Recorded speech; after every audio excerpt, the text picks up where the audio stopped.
going to get started here, and thank you for coming out. Looks a little low this morning. I guess people are gone, visiting father or visiting children. Either one. All right. Roy, we miss you. Thank you. A little quieter in here. All right. It is quiet this morning. I don't know, you can kind of tell. All right. But, all right. Well, a couple announcements. First of all, Vacation Bible School. And if you're not involved, I encourage you to try to get involved. There's always something that you can do, if you're like, hey, I can't handle children, that's fine. It's fine. As we get older. As we get older, patience runs out a little bit, but there are other things that you can help with, even behind the scenes, different things like that. Also, I'm sure, even with the snacks, we got Dana here. I'm sure could use some help putting together some things, I'm sure, unless you got that all scheduled. I don't know. Okay. Yeah, so she was on vacation. There you go. So you can talk to Dana. There are things that we could do there. All right. Then the special service, of course, after Vacation Bible School, we'll have a meal on the grounds, different things like that, giving out the awards, things like that. Then I also want to just talk about the men's stakeout. This is July 14th, so really not too far away. And men, encourage you to come out, but also invite friends, family members. Of course, it's for men, boys. We try to give you a good time. Those who might be newer here, it is steak, so we'll have steak, probably some potatoes and all those good things. They don't go home hungry, but then there are a few activities that they can do. Of course, there'll be some preaching, different things like that, but we try to give an enjoyable evening. But please start inviting now. Invite now, don't wait. And of course, July 14th. And very good. We've been busy. My mother's been here. Not that she keeps me busy, but she will be here this morning, I think, for the morning service. So she had a birthday yesterday, so we got to celebrate that. She's 83, and it's good to see her. All right, let's take our Bibles, go to the book of Esther. Book of Esther. I guess I should give these out. Oh, can I get one of you young, spry men? Terry's jumping up. Terry and Rich. All right. They're young and spry. There are two of them. All right, and kind of want to go over a couple things, even with the sheets, once you get it. First of all, one of the handouts is more of a devotion. So you could take it, kind of read through it. Encourage you to read through like the book of Esther. It's kind of the shorter one. You could go through that. Okay? And then want to explain the handout. Because my wife is Miss Handout, and we kind of print out the handouts, but I do want to go over a couple things just so you understand. One of the things that with the curriculum, we're thankful for the curriculum, but this one is 29 pages, my notes. 29 pages. So So the point is, normally when I do a morning service, and of course it's a little different with the preaching notes and all those things, That's about 18 pages. Normally when I preach, it'll be about 17, 18 pages. That gets me through a morning service. So for me to get through 29 pages, you kind of have to cut some things out sometimes. So some of you, as you look at the notes, I want to explain how the handout goes. First of all, just as you look, there is some extra information. So if you want to take it home, you could read a little more information on Esther this morning, okay? Then as you get into the notes, it says studying God's Word, and it kind of has some things to... In recent history, this peninsula is best remembered for the Gallipoli campaign of World War I. The allies of Great Britain, France, and Russia tried to weaken the Ottoman Empire by taking control of the Dardanelles, thereby opening an Allied supply line through the Black Sea to Russia. Beginning in February 1915, battle after battle was fought on the Gallipoli Peninsula as the Allies tried to take the ground. After 8 months of fighting, around 250,000 casualties fell on each side, and the Allies had to withdraw in defeat. Each year, April 25th is called Anzac Day, which stands for Australian and New Zealand Army Corps. It's the most significant day of military remembrance for the two countries, as they honor the brave who died along these shores. The military significance of this area is due to its geography, and it has been strategic for thousands of years. When we think of biblical history and geography, we tend to focus on Israel and the lands that immediately surround it. But the scriptures reveal that all of history and geography reflect the providence of God. After the Babylonians destroyed Jerusalem in 586 BC, the Jews were finally exiled from the Promised Land. The book of Ezra begins by saying that in 538 BC, King Cyrus of Persia decreed that the Jews could return to Jerusalem and rebuild their temple, an edict recorded on the Cyrus cylinder on display in the British Museum.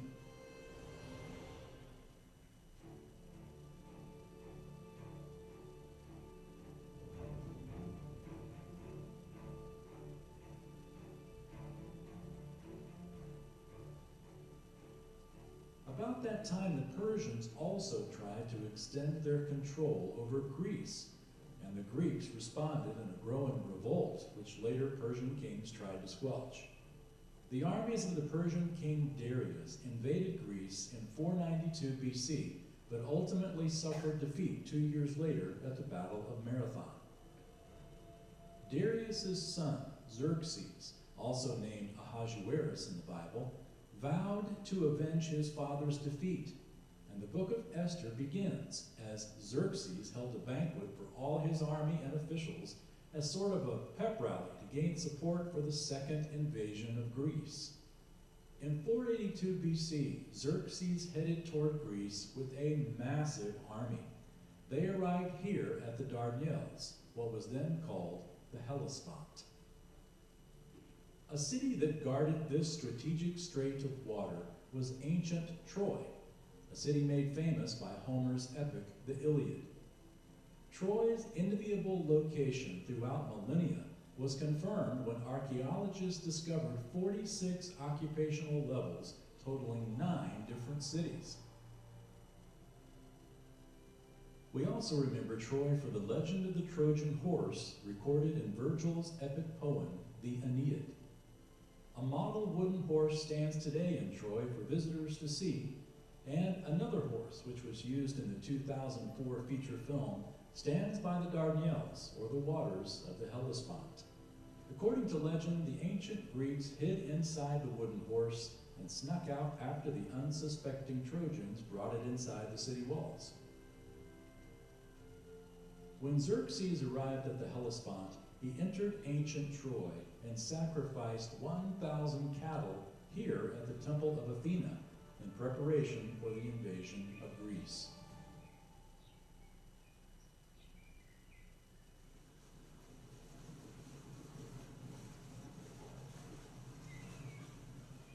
Today at the Hellespont we cross with a motorized ferry. But in order for Xerxes' army to cross the strait, he had to build 2 bridges.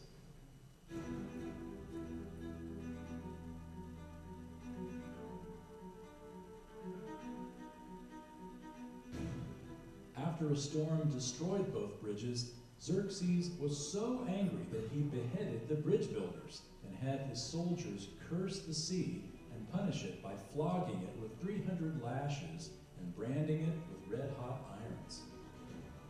A second set of bridges allowed the Persian army of more than 150,000 to cross the Hellespont, and Xerxes advanced into Greece until they arrived at Thermopylae to face a Greek army of a mere 7,100 soldiers. Most of the Greeks departed, but 300 Spartans remained and fought to the last man. But the Persian victory was short-lived, as Xerxes suffered defeat at Salamis, and Xerxes retreated out of fear that the Greeks might destroy his bridges at the Hellespont. The following year, the Greeks made a final defeat of the Persians, who never invaded Greece again.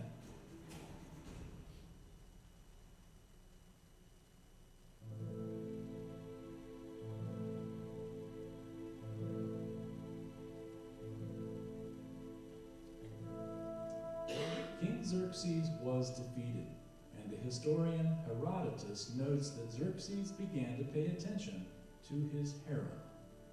Thus begins Esther chapter 2, when, after deposing his current queen before the war with Greece, Xerxes now selects a new queen, who ends up being Queen Esther. Esther had been raised by her cousin Mordecai, the Jew, who refused to bow in homage to an arrogant official named Haman.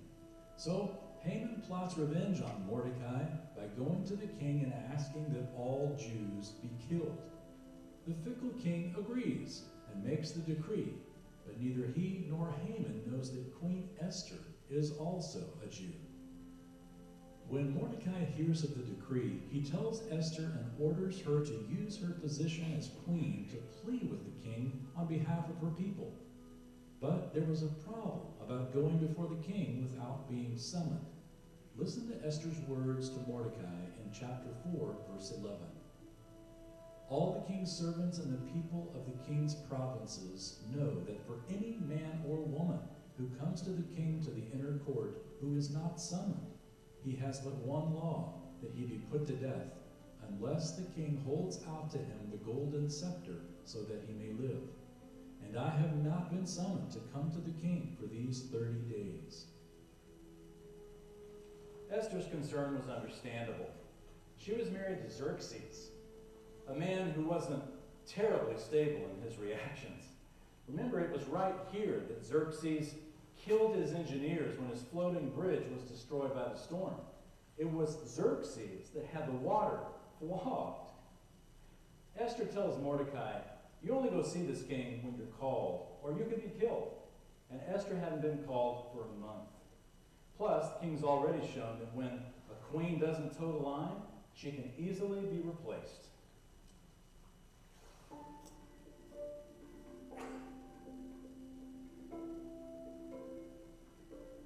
You couldn't predict how the king would respond. If she deliberately broke the law, she could very easily be killed and replaced. Mordecai told Esther in verses 13 and 14, "Do not imagine that you in the king's palace can escape any more than all the Jews. For if you remain silent at this time, relief and deliverance will arise for the Jews from another place, and you and your father's house will perish. And who knows whether you have not attained royalty for such a time as this." Mordecai urges Esther to look on a higher level and implies that she has attained royalty for a reason. The reason was to act, not to stand in the shadows. Esther's response was excellent. She said, "I will go into the king, which is not according to the law, and if I perish, I perish." This relief in the British Museum shows King Xerxes on his throne, holding his scepter. This is likely the same golden scepter Esther said the king must hold out to her in order for her to be able to speak. And he did hold it out. In fact, God used Esther's appeal to save her people.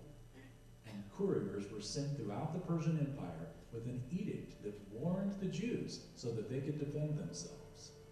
The edict was carried along the roads from Susa, including along this road in ancient Sardis, a road that ironically lies right beside a Jewish synagogue. The book of Esther ends with a celebration known as Purim, which is still celebrated today by Jews reading the book of Esther and children dressing up in costumes and eating pastries known as Haman's ears. As with the book of Esther, we often don't see God working in our lives. It's almost like he's not there. But Esther shows us he is silently working behind the scenes, using everything from world history to personal conversations to providentially guide our lives. Esther found herself in a place of influence, providentially placed to do what is right in a culture dead set to do wrong. Like Esther, we've got to realize that we are providentially placed wherever we are for such a time as this. We must say what is true and what is right regardless. Like Esther, God will use our courage and faith to change lives.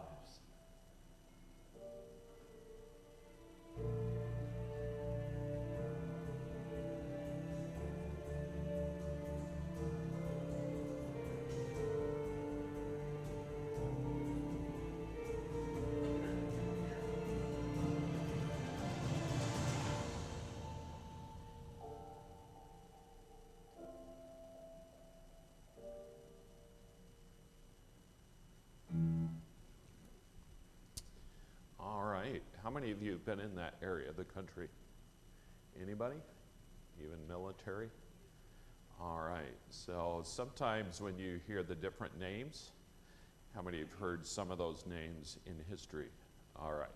So it gives you a little bit of, I guess, understanding when it happened, different names that took place, and hopefully that becomes a little more understanding even for myself, just being able to see some of these things. So we think of Esther, you might ask, well, when did it take place? Well, we said that there was a first and second phase to the return of Jerusalem.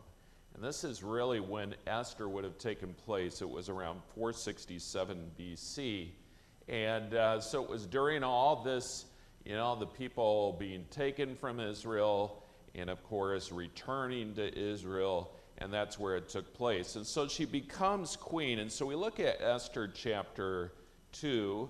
We won't read all of it, but it says this in verse 1. It says, "After these things, when the wrath of King Ahasuerus was appeased, he remembered Vashti, what she had done, and what was decreed against her." And so again, they were having what you would say, party, basically, as I've studied, a preparation time for battle. As you watch the video, they were preparing to go to battle. And as they're preparing, they have this, what you might say, party. And of course, the king, is asking the queen to come. And of course, he ends up getting very upset. You then go to verse 7, and we'll see different things that took place. He's going to choose a new king or queen, and he brought up Hadassah. And Hadassah is who?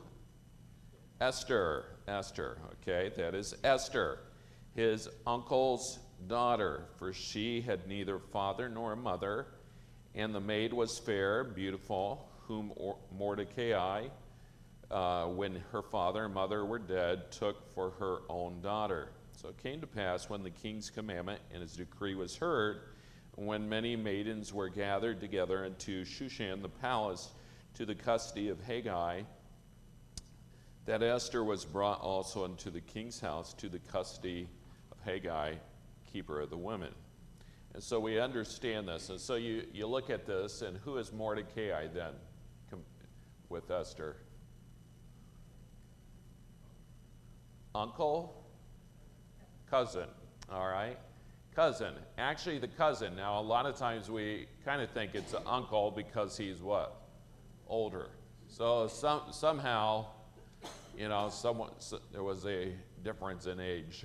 A cousin must have been a lot older than, Esther's parents at that time. Of course, then as you think of Esther, she, of course, was, we would call today a what? Orphan, okay? Because that's why Mordecai is taking care of her. So that, of course, is a thing for us to kind of remember. Now, so the king here, of course, has this thing with Vashti. He gets rid of her. And, of course, as you saw in the video, then there was this war, okay, battle. And so it's possibly several years that took place between Vashti being let go and then, of course, getting a new queen, okay? And, of course, the city there was what, as you remember? What city was the palace in?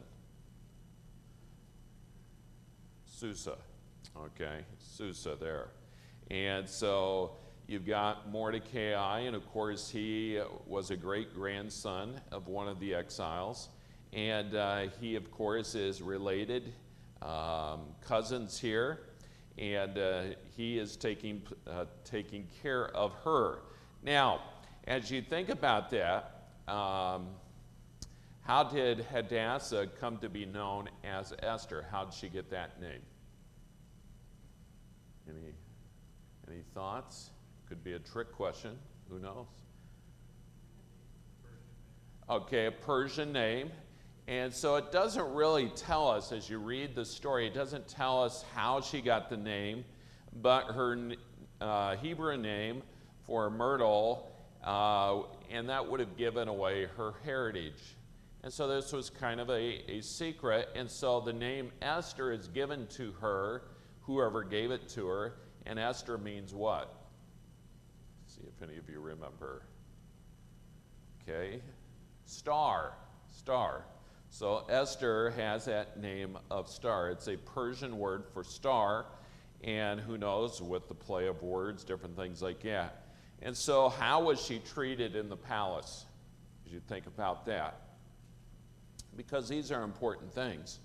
Well, she had found favor in the eyes of who? Haggai. Okay. Who else found favor one time? Not too many Bible stories away in our class. With the eunuch. Daniel, remember? Daniel? Okay. Daniel had found favor.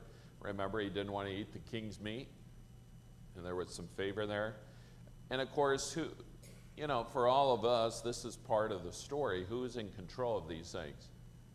Well, God is in control. This is part of the stories that we look at and we say, hey, here is this guy who's taking care of these ladies, and of course, she finds favor in his eye.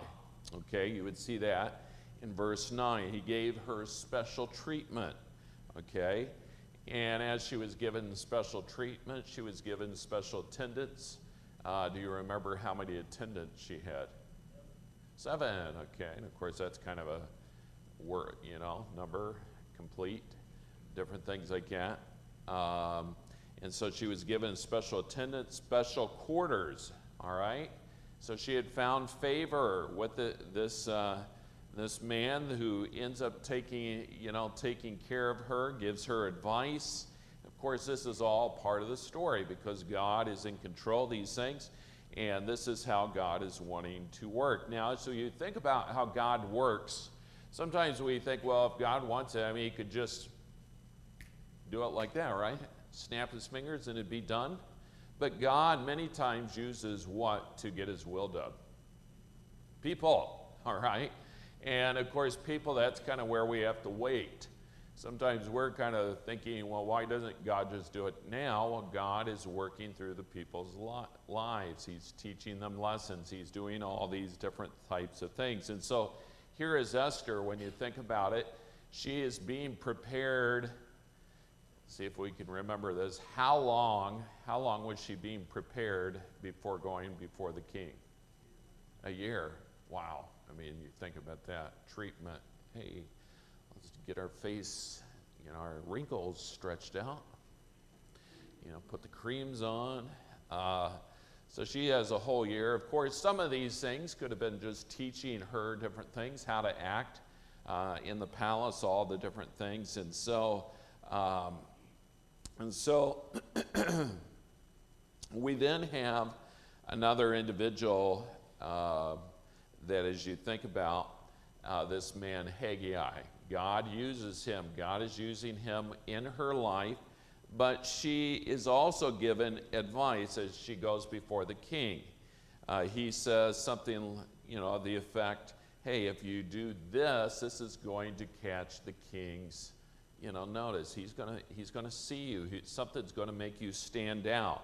Now, that could have been a specific type of jewelry, could have been a specific type of clothing, and again, that's where God, is using this man to get that part of his will done.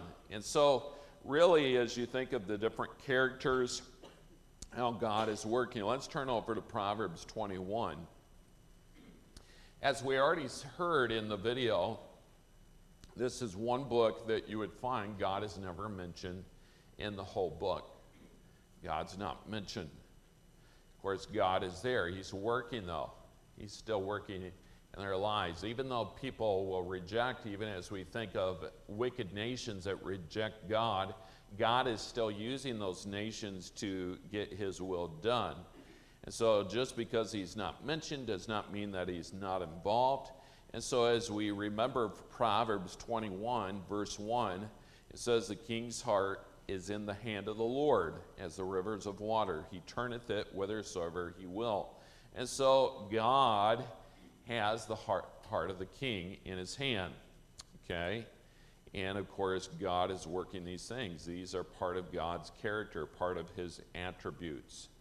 Well, as we go through the story, then, of course, one of the important parts then is how Esther saves the Jews, Now, as we go through the story, let's turn back, go to Esther chapter 3. Esther chapter 3. We're really going to skip a couple points here in the storyline, but as you remember, Mordecai uncovered the plot to kill the king. Of course, he's out. He hears some men talking about how they're going to kill the king. And of course, those two men were what? They were killed. And Mordecai, his name's written down in a book, history little book. The scribes would have taken note of that. But of course, Mordecai was not blessed. Ever have that happen? You do something and then it's like, hey, nothing happened.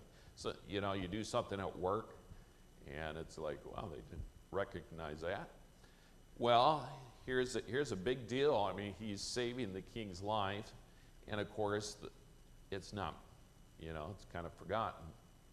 It's done away with, okay? And so we're going to skip on that a little bit. But let's go to Esther chapter 3, and we'll look at verse 8. Haman said unto King Ahasuerus, there's a certain people scattered abroad, dispersed among the people, in all the provinces of thy kingdom, and their laws are diverse from all people, neither keep they the king's law. Therefore, it is not for the king's profit to suffer them. All right? So as we come to this, we look at then, a new man here. And the man that we see is Haman. Okay? Now, who in the world is Haman? Who's Haman? He's a bad guy. Okay? He's a bad guy. We know he's a bad guy. And what do we know about his background? What? He didn't like the Jews. Okay? Now, any reason he didn't like the Jews? He was an Agagite. Correct. All right? So he's an Agagite. Haman was an Agagite, the son of Hamadatha.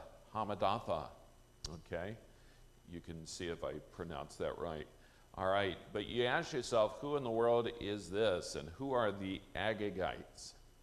Well, he's most likely a descendant of Agag, who was king of the Amalekites. Now you say, who in the world are all these people? Well, they were longtime enemies of the Jewish people. Now, let's, just for sake of it, let's go back to 1 Samuel 15. Okay? 1 Samuel 15. So what we're finding is, okay, this man, Haman, he's an Agagite. He's a descendant of Agag, king of the Amalekites. And so we go to 1 Samuel. I get there. And we look at chapter 15, 1 Samuel 15. So let's pick this up here. And we look at verse 3, okay? It says, now go and smite Amalek, utterly destroy all that they have, spare them not, but slay both man and woman, infant, suckling, oxen, sheep, camel, and ass. All right? And so King Saul, God had told King Saul to destroy the Amalekites, okay?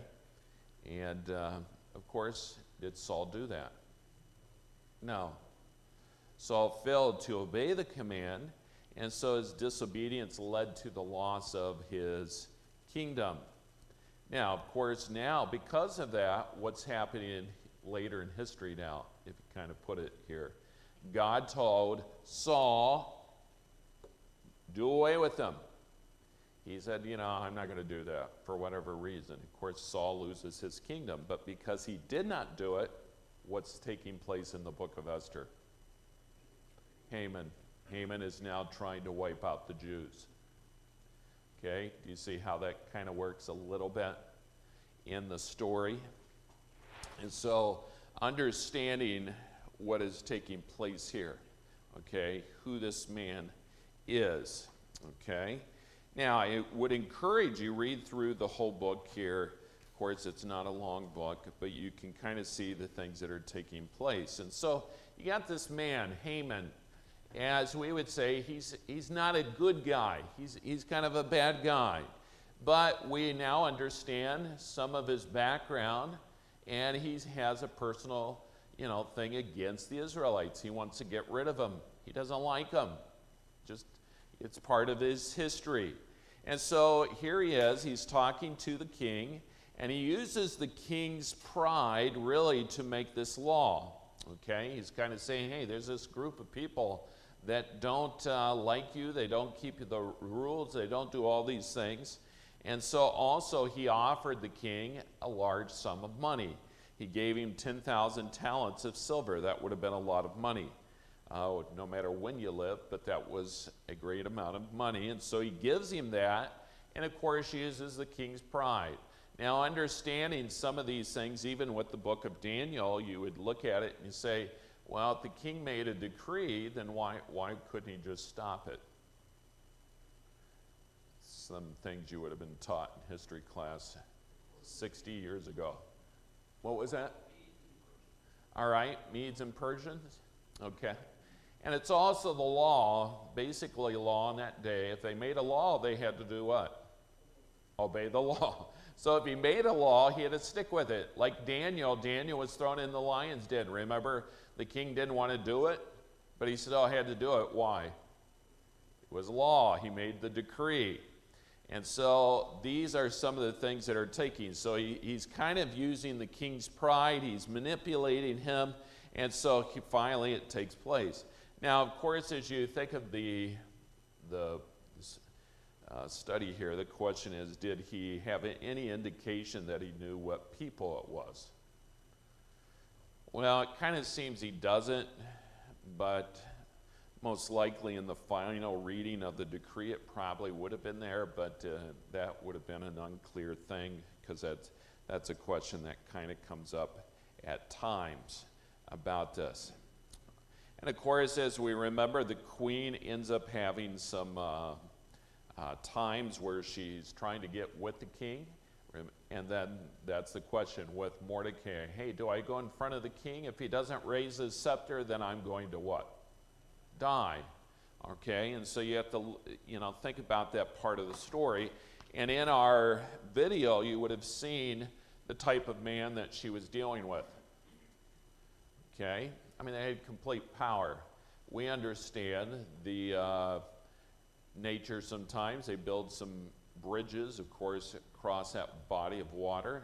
As you looked at it, that's a pretty big body of water, especially if you make wood bridges that are kind of floating. And all of a sudden a storm comes up, and of course the king gets upset, so he says, hey, I'm going to kill him. So he has a history of killing people. And most of us, I don't like pain. I don't like dealing with that. There are things that, some of you might like it, but I try to do as much to keep away from pain. And so he is a guy that we know, hey, he's upset, he's going to kill you. I mean, that's the thing with the water even. I mean, I don't know what flogging the water does, but that's the kind of guy. He's a little crazy. The iron, yeah, that did it. Got it hot, got the water hot. And so, finally she's there, and of course has a meal. Wasn't, for some reason, able to get out her request, and of course has two of them. But let's go to Esther chapter 7 now, okay? So the king and Haman came to banquet with Esther the queen. The king said again unto Esther on the second day at the banquet of wine, what is thy petition, Queen Esther? Shall be granted thee, and what is thy request? And it shall be performed, even to the half of the kingdom. Then Esther the queen answered and said, if I have found favor in thy sight, O king, and if it please the king, let my life be given me at my petition, my people at my request. For we are sold, I and my people, to be destroyed, to be slain, and to be perished. And so the king, of course, is now being told, hey, someone wants to kill me and my people. And of course, now it's coming out that she is a what? Jew. She's a Jew. She's an Israelite. It's coming out, and someone wants to kill me. And of course, who is that? That's Haman. Haman wanted to have them killed. And of course, he is there. And of course, the king gets upset. He's upset, and he kind of flees. And as you think about this story, he's upset, he's fleeing, he's probably thinking, what should he do? And of course, Haman then does what? He goes into the queen, and he's doing what? Begging. Of course, the king walks back in, and what does he see? Haman begging to the queen. He's like, this is a little strange. And of course, I'm going to kill you. This is the type of man that we're dealing with as a king. And so these are some of the things that took place. Of course, all this we would look at as part of the providential plan. God is in control, how all the different things were taking place. And so as we get the big picture in this book, we see how God worked. Now, let's go to Proverbs 16. We don't have a lot of time, but let's wrap it up here. Let's see some of the connection here. Proverbs 16. How God is working. So all these things, you think of Haman, of course. Remember, he had to even pull the donkey around with Mordecai on it. All the different things there. Interesting, kind of funny parts of the story. And of course, Haman built a what? A what? Gallows, okay.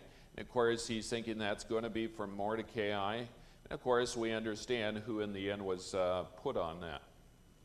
Haman, okay, in the end of the story. So let's look at, though, Proverbs 16. You look at verse 33. The lot is cast in the lap, but the whole disposing thereof is of the Lord. And so we're looking at these. It talks about, the lot is cast. Now, is this luck? No, God is in control. Because as you look at Esther 3:7, none of this was luck. God is in control. You can see that God directed the date of Haman's decree to allow time for appropriate response by Esther and Mordecai. All these things. Now, as you remember, even in the story, God's timing, let's say Mordecai, when he heard the two men were going to kill the king and he was rewarded immediately, that would have taken away later, right, in God's timing. Because God used that in his timing. God used it for him to say, oh yeah, Mordecai saved my life. Well, who gave him the dream? What kept him up at night? Well, God would have done that. God could have done those things. And so God's timing is always there. And so sometimes we look at things, we think, well, I just don't understand. And so as you think of the application here, God guides the course of history in an amazing way. And as you think of Esther, she was an unlikely queen, but God used her to save his people. Okay? Historically, you could see all the different things that were taking place there, but God used this lady in a special way, and many times we look at it and go, wow, that's something. Well, what is God doing in your life right now? Think of it for us. Are we willing to be used? Because God actually is using some of you. As you give out tracts, God is using you. Don't look at it and think, well, it's a waste of time. No, God could be changing someone else's life. You know, you think of your life, and many of you, because someone led you to Christ, did that change your life? Yes. Not only did it change your life, it also changed someone else's life. Some of you, when you got saved, maybe the husband got saved, then who else got saved? The wife. Maybe your wife. All right? I think of my parents. All right? My dad basically got saved, and then my mom got saved. Well, what has that done? Well, changed all of our lives. That's something how God works on it. And so sometimes we think, well, it's really not a big deal. No, people's lives are changed. Many of you could say the same thing, right? In here? Okay. Please look at that as a miracle, because it is a miracle. And God is using those things. And so for you, God can use you. Don't look at it and just say, well, I'm getting older, I can't really do that much. You don't know what God is doing in your life. Now, if you're not doing anything, don't expect anything to be done. Okay? But you have to do something. And God can use those things. All right, let's close with a word of prayer. Dear Heavenly Father, Lord, we do thank you for this time. Lord, as we think of this story, many of us know it, the different characters, but God, I pray that you would help us, Lord, to look at our own life. You want to use us. You want to do something in our lives in a special way. I pray that you would be with our service, be with the singing group, help them. We pray for any that are not saved here this morning, that they would see the need of salvation. We thank you for all you've done. In Jesus' name, amen. All right. Thank you very much.